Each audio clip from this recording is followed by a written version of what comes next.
The 911 call came in at 10:17 p.m. on a Tuesday. Marcus Wilson's voice trembled as he spoke. Someone broke into my home.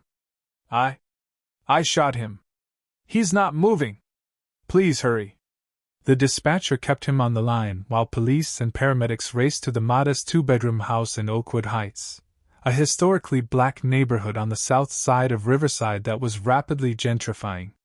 By the time first responders arrived, the intruder, later identified as 28-year-old Ethan Reynolds, white, an off-duty police officer, was dead. Marcus Wilson, 37, black, a manager at the local Whole Foods, stood on his front porch with his hands raised, wearing only pajama bottoms and a shell-shocked expression. What happened that night in March 2019 would unravel two lives, expose the fault lines of racial bias running beneath the surface of the criminal justice system, and force a community to confront its deepest prejudices. But this story doesn't start with a gunshot in the dark. It begins 3 years earlier, when Marcus Wilson bought his first home. When I first saw this place, I knew it was mine, Marcus told his sister Ayanna over the phone after his first walkthrough of 1847 Cedar Street. The 1940s craftsman bungalow needed work, the hardwood floors were scratched, the kitchen dated back to the Reagan administration, and the backyard was a tangle of weeds. But Marcus saw potential. After 15 years of renting, moving from apartment to apartment as prices climbed, he'd finally saved enough for a down payment. The neighborhood was changing, artisanal coffee shops and boutique fitness studios popping up where corner stores and barbershops once stood, but enough of the old community remained that it still felt like home. Marcus had grown up 20 minutes south, in the Meadowbrook projects, raised by a single mother who worked 2 jobs. He'd been the first in his family to graduate college, putting himself through state school working nights at a grocery store. That job had turned into a career. He climbed from cashier to department manager to store manager, his steady focus and natural leadership earning him promotion after promotion. "I'm building something here," he'd tell his mother during their Sunday phone calls. "Something that can't be taken away." Homeownership was more than an investment for Marcus. It was a statement. A declaration that he belonged in a world that often made him feel like an outsider. When white couples crossed the street rather than share a sidewalk with him at night, when security guards followed him through department stores, when coworkers expressed surprise at his articulate speech, Marcus channeled his frustration into his work, his savings account, his future. The house on Cedar Street represented all of that quiet determination. He spent weekends sanding floors, painting walls, planting a garden. Neighbors stopped by to introduce themselves, some longtime residents who remembered when the entire street was black families, others newcomers who spoke enthusiastically about revitalization and up and coming. Marcus navigated both worlds with the careful diplomacy he perfected throughout his life. "You make yourself smaller," he explained once to his girlfriend Keisha, after she questioned why he'd been so deferential to a rude white customer at work. "You smile more. You modulate your voice. You think about how you're standing, how you're dressed, how you might be perceived. It's exhausting, but it's survival." That hyper-awareness extended to his neighborhood. Marcus was meticulous about maintaining his property, keeping his lawn manicured, his trash bins out of sight. He introduced himself to the neighborhood association and volunteered for community cleanup days. He installed security cameras, not because he felt particularly unsafe, but because he knew perceptions mattered. A black man's home needed to be beyond reproach. 2 years after moving in, Marcus found a note on his windshield. Typed and signed, "This neighborhood isn't for your kind. Take a hint before things get ugly." He reported it to police, who took a report but warned there wasn't much they could do without knowing who left it. 2 weeks later, someone spray-painted a racial slur on his garage door. Again, he reported it. Again, nothing came of the investigation. "It's probably just kids," the responding officer suggested, a young white man who barely looked old enough to drive the patrol car. "I wouldn't read too much into it." But Marcus did read into it, because he had to. because understanding the undercurrents of racial hostility was another survival skill he'd honed since childhood. He installed more security cameras. He kept records of every incident, every interaction that felt off. He started coming home earlier, leaving less often at night. "You can't live like this," Keisha told him after their third date was cancelled because Marcus didn't want to leave his house unattended after dark. Their relationship didn't survive the siege mentality that had descended on 1847 Cedar Street.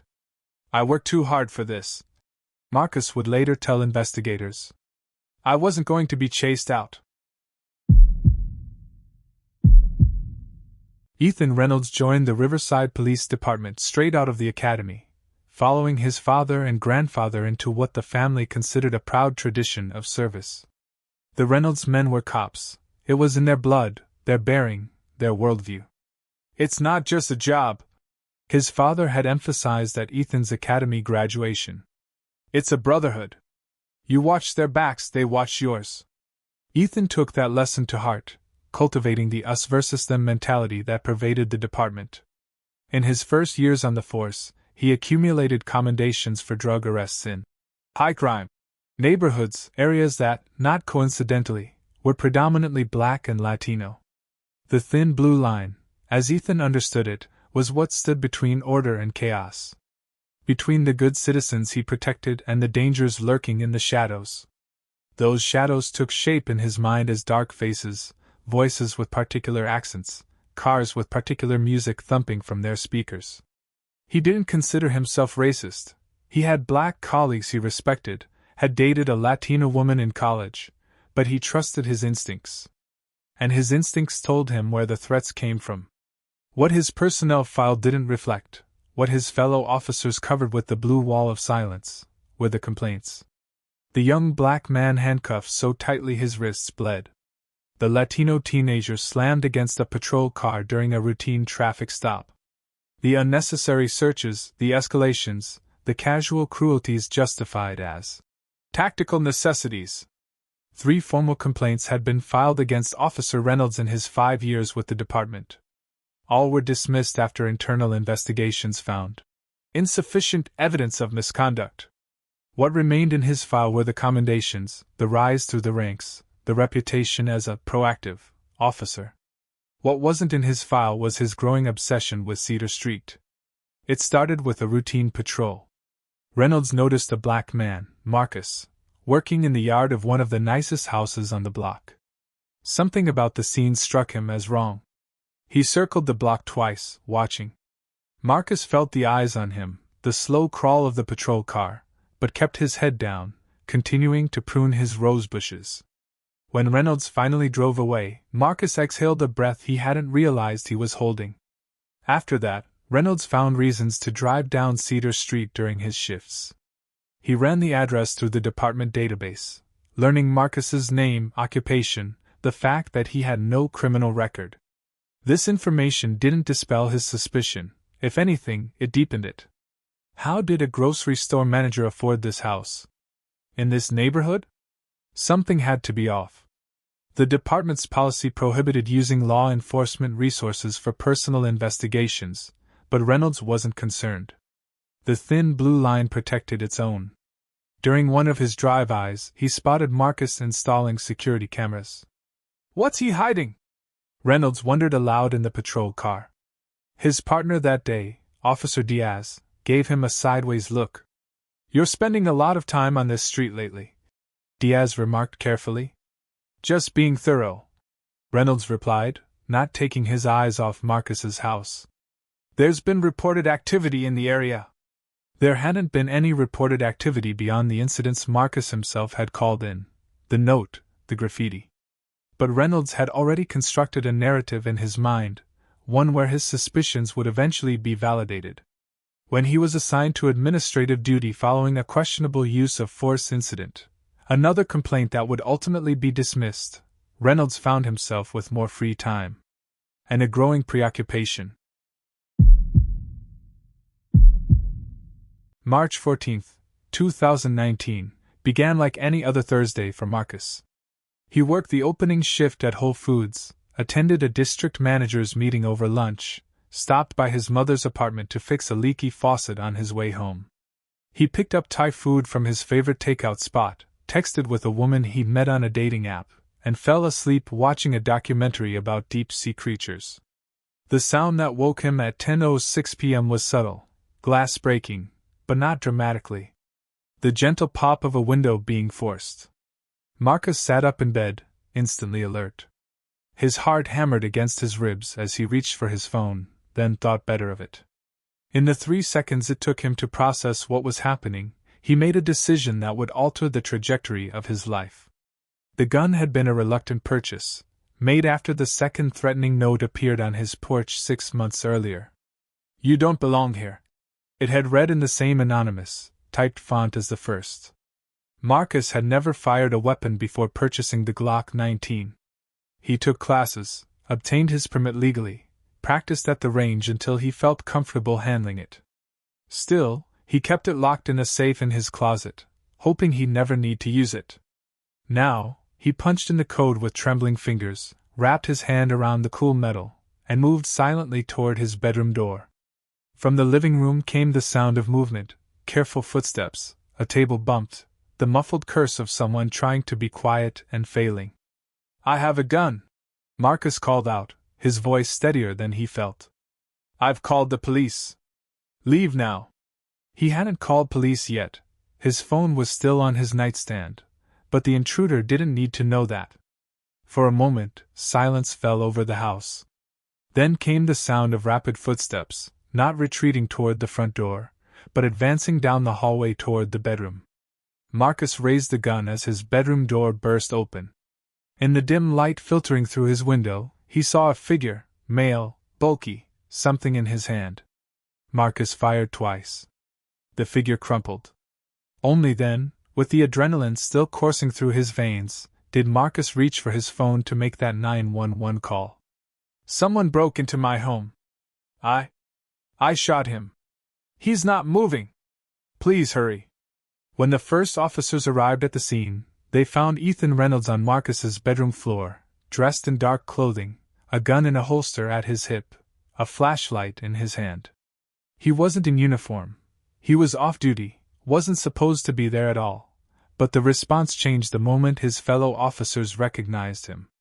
Marcus found himself shoved against the wall, handcuffed, his rights recited in a hostile monotone.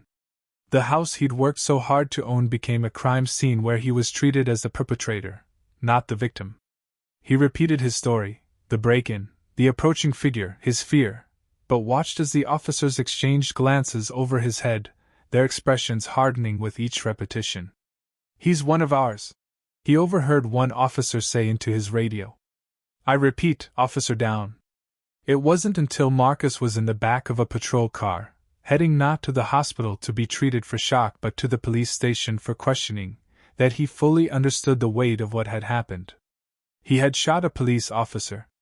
In a country where unarmed black men were killed by police with devastating regularity and little consequence, he had killed a white officer who had broken into his home. As the city lights blurred past the window, Marcus felt a cold certainty settle over him. Truth wouldn't be enough to save him. The interrogation room at Riverside Police Department's Central Precinct was deliberately uncomfortable. Hard metal chair, too bright fluorescent lighting, temperature kept just cool enough to raise goosebumps on bare skin. Marcus sat there for hours in his pajama bottoms, still barefoot, asking repeatedly for a lawyer. "We're just trying to understand what happened," Detective Sawyer said, his tone reasonable but his eyes cold. "Help us understand why you shot Officer Reynolds." "I didn't know he was an officer," Marcus repeated for what felt like the 100th time. "He broke into my home. He came at me in the dark. I was defending myself. And you just happened to have a gun ready to go. I keep it in a safe by my bed. For protection." "Protection from what, exactly?" "That's a nice neighborhood." The implications hung in the air. That Marcus didn't belong there. That his presence was the anomaly, the thing that needed explaining. After 6 hours, a public defender finally arrived, young, overworked, with 3 other cases demanding her attention that morning. She spoke with Marcus briefly, then insisted the questioning end until she could properly review the case. By then, the story was already breaking on local news. Off-duty officer killed in home invasion. The narrative presented Ethan Reynolds as a dedicated public servant who had died in a tragic misunderstanding. Early reports suggested he had been responding to suspicious activity, perhaps even being the good neighbor that exemplified his character. No mention was made of Marcus's reports of harassment. No questions raised about why an off-duty officer would enter a private home at night without identifying himself or securing a warrant. The Blue Wall was already constructing its defense. Meanwhile, investigators were combing through Marcus's life with forensic precision. His financial records were scrutinized for any irregularity that might suggest drug money or other illegal income. His work history was examined. His phone records, social media, dating apps, all were mined for evidence of a character that would justify what had happened to him. Reynolds' phone was also examined, though with notably less rigor. His search history showed multiple lookups of Marcus's address. Text messages to friends referenced keeping an eye on the neighborhood, with specific mention of that black guy who doesn't fit. His personal journal, found in his apartment, contained increasingly paranoid entries about Marcus, including one that read, "Something's not right. Either he's dealing, or someone's backing him. Normal people like that don't get houses in Oakwood.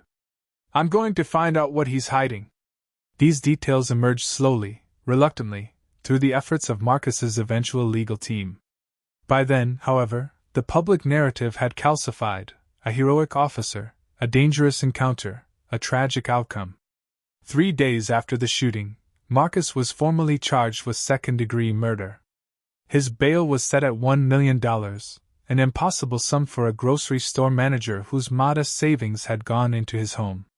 As he was led from the courtroom in shackles, he caught sight of his mother in the gallery, her face a mask of anguish and incomprehension.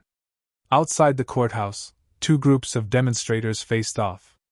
On one side, police supporters and Reynolds' family held "Blue Lives Matter" signs and demanded justice for their fallen officer. On the other, a smaller contingent from the neighborhood and local civil rights organizations carried signs reading, "Self-defense is not a crime," and "Justice for Marcus Wilson." Between them stood a line of police officers, facing only one direction. Cynthia Mendez had not wanted this case. As a public defender with 15 years of experience, she knew the odds were stacked against her client from the moment she read the charges. A black man had killed a white police officer. In the history of the American justice system, that combination had rarely ended well for the defendant, regardless of circumstances. But as she dug into the case, reviewing the evidence that the prosecution seemed determined to minimize or ignore, her professional detachment gave way to genuine outrage. "They're not just trying to convict you," she told Marcus during one of their meetings in the county jail where he'd spent the last 2 months. "They're trying to erase what really happened." What really happened had begun to emerge through discovery. Reynolds' personal electronic devices revealed an obsession that had developed over months. Location data from his phone showed drive-bys of Marcus's house while off-duty, 17 separate occasions in the 2 months before the shooting. His internet searches included not just Marcus's name and address but queries like, "How to prove drug dealing, asset forfeiture civilian property," and "Grounds for search without warrant." Most damning was a text exchange with a fellow officer 2 days before the break-in. "Reynolds, going to check out that situation on Cedar tonight." Unofficial. "Officer Mitchell, not smart man. Get a warrant if you're so sure." Reynolds, "Can't get a warrant based on a hunch. Need to find something first." Mitchell, "Seriously, bad idea. Let it go." Reynolds, "You don't understand. These people move in and suddenly we're supposed to just accept it? Someone's backing him. Normal people don't just get houses like that." Mitchell, "Whatever you're planning, leave me out of it." Officer Mitchell had not come forward after the shooting. When questioned by investigators working with the defense, he claimed he thought Reynolds had been joking, that he never believed his colleague would actually break into someone's home. The prosecution fought to have this evidence excluded, arguing it was irrelevant to the moment of the shooting. Marcus hadn't known Reynolds' state of mind when he pulled the trigger. What mattered, they insisted, was that a police officer had been killed, and the person responsible needed to be held accountable. Judge Gloria Ramirez disagreed, ruling that Reynolds' fixation on Marcus was central to understanding why he had been in that house that night. It wasn't a victory, exactly, but it was the first time since the shooting that Marcus felt someone in the system might actually be listening. As the case proceeded toward trial, other elements of the official narrative began to unravel. Forensic analysis confirmed that the window at the rear of Marcus's house had been forced open from the outside. Reynolds' fingerprints were found on the frame. The trajectory of the bullets indicated that Marcus had fired from a defensive position, backing away even as he pulled the trigger. Most significantly, a review of Reynolds' personnel file, obtained after repeated motions from the defense, revealed a pattern of complaints involving Black and Latino civilians. All had been dismissed after cursory investigations, but the pattern was clear to anyone willing to see it. He wasn't just a vigilante that night, Mendez argued in a pre-trial hearing. He was acting on biases that had been reinforced throughout his career by a system that never held him accountable. Meanwhile, Marcus remained in jail, his house sitting empty, his life suspended in a purgatory of legal proceedings. His mother visited weekly, bringing news from outside. The community protests growing larger, the police union's continued public support of Reynolds' family, the online fundraisers for both sides reflecting the deep divide in public opinion. "I did everything right," Marcus told her during one visit, his voice hollow with disbelief. "I worked hard. I saved. I bought a home. I defended it. And still, here I am." His mother reached across the table to grasp his hand, the gesture against visitation rules but tolerated by a sympathetic guard. "You're still here," she corrected him. "That's more than too many of our boys can say." The state versus Marcus Wilson began on a sweltering Monday in July, for months after the shooting. The courthouse steps were a sea of competing signs and chants, the atmosphere charged with the potential for conflict. Inside, the air conditioning hummed efficiently, creating an artificial calm in courtroom 317. Marcus sat beside Mendez at the defense table, dressed in the suit his mother had brought for him, the same one he wore to management meetings, now hanging loosely on his frame after months of jail food and limited exercise. Across the aisle, the prosecution team was led by District Attorney James Harlow, known for his tough-on-crime stance and his close relationship with the police department. In the gallery, the clear division continued, Reynolds' family and police supporters on one side, Marcus's supporters on the other. Between them, an unspoken gulf of experience and perception. Harlow's opening statement painted a picture of chaos and danger, a dedicated public servant gunned down, a community deprived of his protection, a family left without father and husband. He acknowledged that Reynolds had been off duty and shouldn't have entered the home, characterizing it as an error in judgment that didn't warrant the death penalty administered without trial by the defendant. The framing was skillful, appealing to the jury's sense of order and authority. Reynolds became the victim of impulsive violence rather than the instigator of the confrontation. When Mendez rose for the defense's opening, she took a different approach. She didn't begin with the night of the shooting but with Marcus's life, his childhood in public housing, his work ethic, his achievement of the American dream through legitimate means. She detailed the harassment he had faced, the reports he had filed, the security measures he had taken. "The prosecution wants you to focus only on the moment Marcus Wilson pulled the trigger," she told the jury. But that moment didn't occur in isolation. It was the culmination of months of targeting, of invasion, of a man being made to feel unsafe in the home he had worked his entire life to own, by the very person who was supposed to protect and serve him. Over the next 3 weeks, the trial unfolded like a prism, refracting different versions of truth. Prosecution witnesses emphasized Reynolds' service record, his family man status, his community involvement. Defense witnesses spoke to Marcus's character, his legitimate income, his repeated attempts to seek help from authorities when he felt threatened. The most powerful testimony came from unexpected sources.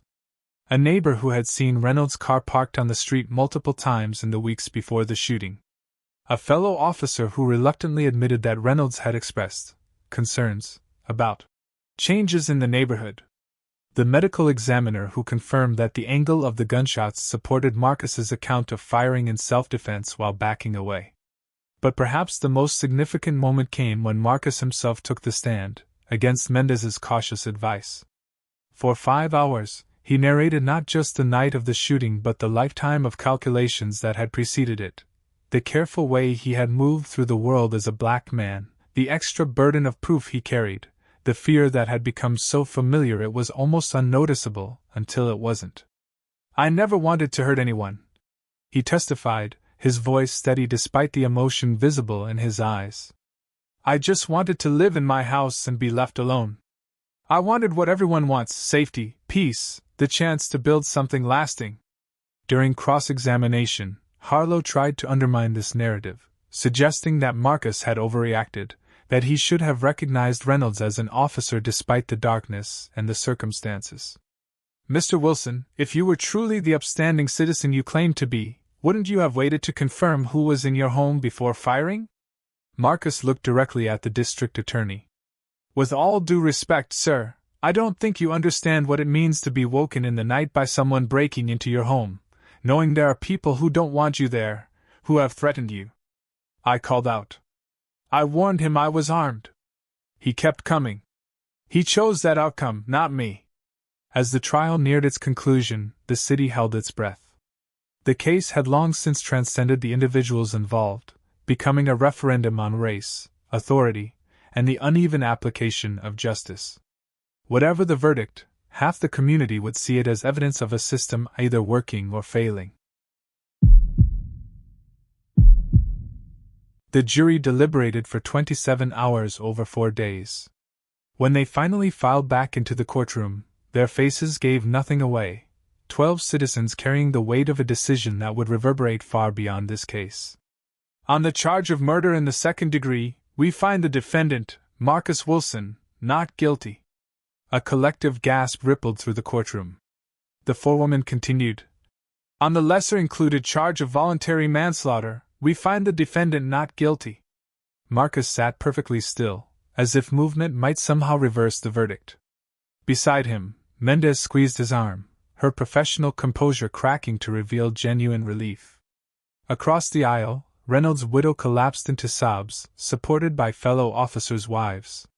His father stared straight ahead, jaw clenched in silent fury. Outside the courthouse, the reaction split along predictable lines. Police supporters decried the verdict as an insult to law enforcement, a dangerous precedent that devalued blue lives. Civil rights advocates hailed it as a rare moment of accountability, a recognition that self-defense applied to black citizens too. For Marcus, the verdict was both vindication and hollow victory. He was free, but freedom meant returning to a life fundamentally altered.